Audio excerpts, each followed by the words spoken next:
Bienvenue dans l'univers du béton préfabriqué. Ici, les éléments en béton ne naissent pas sur le chantier, mais en usine. Partons à la découverte de ce procédé industriel original. Dès l'entrée dans le site de fabrication, on découvre l'organisation industrielle avec le stockage des matières premières, les ateliers de production et les zones logistiques qui assurent une continuité entre chaque étape. Le processus débute dans la zone de fabrication des bétons frais. Les différents constituants, granulats, sable, ciment et additions, sont pesés avec précision grâce à des trémies et sont introduits dans le malaxeur. L'eau et les adjuvants sont dosés pendant le mélange pour obtenir le béton frais avec la bonne teneur en eau.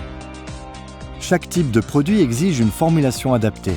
Certains nécessitent une résistance mécanique élevée et une consistance fluide, d'autres une consistance ferme. Les dosages en chaque constituant sont ajustés en fonction des performances recherchées et du procédé de formage des produits. Une fois le béton frais prêt, il est dirigé vers les zones de formage via un convoyeur. Deux procédés se distinguent selon les types d'éléments produits, à savoir le démoulage immédiat et le démoulage différé. Le démoulage immédiat consiste à vibrer et compacter un béton ferme, puis à démouler aussitôt l'élément. Selon le type de produit, qu'il s'agisse d'éléments de maçonnerie, d'aménagement et de voirie ou encore de produits d'assainissement, différents moules et machines sont utilisés, fonctionnant selon des procédés de vibrocompaction ou de simple vibration. Ici, on observe un atelier de fabrication de blocs béton où le béton est vibré et compacté par une presse.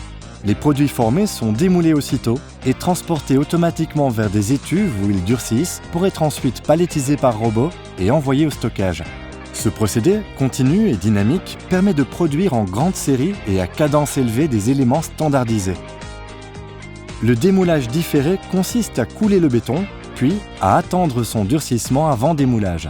Ce procédé est utilisé pour les produits à destination du bâtiment et du génie civil ayant des formes et finitions complexes, les produits très armés et précontraints, ainsi que les produits qui doivent atteindre une résistance suffisante avant leur maturation.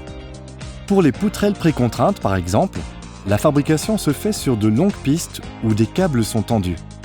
Le béton frais est ensuite coulé ou extrudé via une machine spécifique autour des câbles. Il reste en cure sur place dans un environnement contrôlé, sous tapis chauffant plusieurs heures.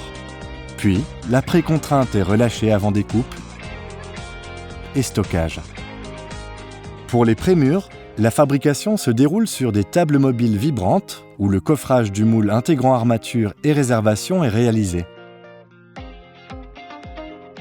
Le béton frais et fluide est ensuite coulé dans ces moules, vibré, puis curé en surface. Le moule est ensuite placé en étuve contrôlée pendant plusieurs heures afin de permettre au béton de développer ses performances mécaniques et sa durabilité. Une fois durci, la première peau du prémur est retournée sur la seconde fraîchement coulée et l'ensemble repasse en étuve avant son démoulage et son stockage.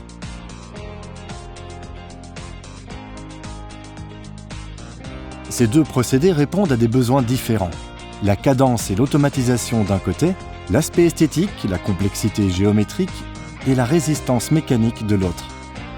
Nous espérons que vous avez pu découvrir à travers cette visite la qualité industrielle de la préfabrication béton et la diversité de ses solutions constructives pour les projets d'aujourd'hui et de demain.